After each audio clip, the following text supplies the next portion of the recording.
Now, one school has decided to ban teachers from using the words good and bad when discussing pupils, as well as ditching school reports for fear of causing insecurities. Carol just openly sighed. So should school reports always be positive, Carol, like yours was? No.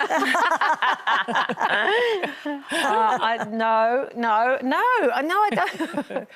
First of all, I don't think they should always be positive. I don't think it's setting kids up for life if you keep saying, like, no losers in sport, nothing negative in your school reports.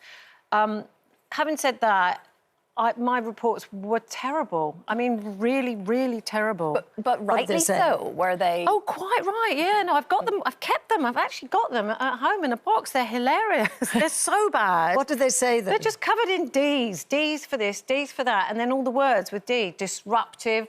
I'm a distraction. I'm a disappointment. You know, and I'm just basically wasting my life. So was yours all based on behaviour? Better. Yours was behaviour. Yeah, bad. boredom, right. Actually. That don't begin with but D. You're smart, Carol, though. They maybe saw that you had something within you, then you weren't using your kind of potential, really. Is that what it was? They were very disappointed that I didn't want to make more effort, and they actually feared for my future. They said she's going to come up with... They actually said, one of them said, the head said, she's going to have problems with authority in the future. Well, she was right. How right. She was 100% right. Absolutely right. But you know, I bet you just to spite them, you said, I'll do good.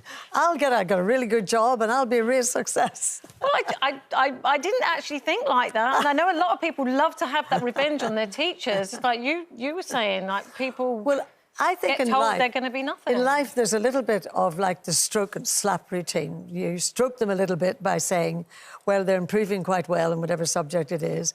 However, I think then there's a bit of a slap comes in. But I like to think that in any report about your personality, your work, whatever, there should be something that's good in there. And then I think that parents, for example, should be made aware of maybe somehow they could help the person or the child in some subject or other. So I don't want it all to be nice. I think as far as... I think probably if you ask teachers, they'd love it if you scrap the school report, because I think it takes up masses of their time writing reports and a lot of work.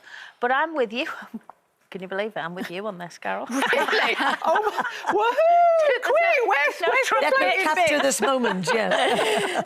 No, I am, because I just think we live in a world that's, you know, everyone is critical. You live with criticism every day, and good and bad. You know, there's I believe in constructive criticism. Yes. I don't believe in mean criticism, which is what we live with a lot now. But constructive criticism is good. Otherwise, how do you learn? How do you improve? Because life's tough. Because life is tough, and if you think everyone, when you leave school, is going to be nice to you, and every boss you go to is never going to be on your back going, no, you need to do this, or you get fired or whatever, then you're in for a big shock. Yeah. It's amazing. I think that's learned from an early start. I was just going to say, it's amazing in interviews how many, like, really famous people will say, well, all my reports said, I would never make anything of it that I... never amount to it. I'll be working, you know, wherever. And they take great pleasure in going back to that teacher and going, no. Like, you know, they've done really well. They're billionaires. I mean, there are some really, really cruel teachers. There's all... Luckily, it's a tiny minority, but I think we've all experienced a teacher that we didn't like, or they didn't like you. My maths teacher just hated me. I think she just hated my family because we were always out singing. And she made, honestly... That's not going to do the sums, is it? We were always out singing. So when I got into maths and I was tired, she'd go, I'm not even bothering with you. I'm not even bothered with you. I bet Christine's were perfect. But I was terrible at maths. Obviously.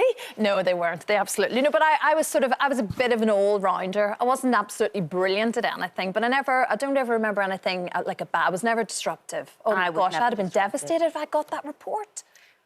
Not yes. You're disruptive and you're disappointing. Oh, my goodness, that's like a dagger to my heart. That would have been awful when I was at school. But they should have taught me something. They couldn't teach me anything I didn't already know. That's what a delight she must have been in a class. Her problem is, even now. That's a joke. I'm joking with that. not. But no, I was disrupted. But I was bored because, you know, we were in the first kind of, what do you call them, where they didn't do streaming, so everyone was in the same class. Yeah. And, you know, and I just ended up getting thrown out of I used to class. get thrown out of class to the quad, had to stand did? outside in the quad. And in all my reports it said, she's doing well and that or that. It's just a pity she talks so much in class and we have to put her outside the classroom. You talk a lot nothing's at school. changed. I know, No, it's you're surprising. joking. That teacher was right as go well. on, The teachers had it right We all need a along. corner at the back. But I won a non-stop talking competition for 13 and a half hours. Well, how come? What does that How tell are we you? not surprised? Well, I mean, that is a long time. It's Gloria. Fair enough. Fair enough.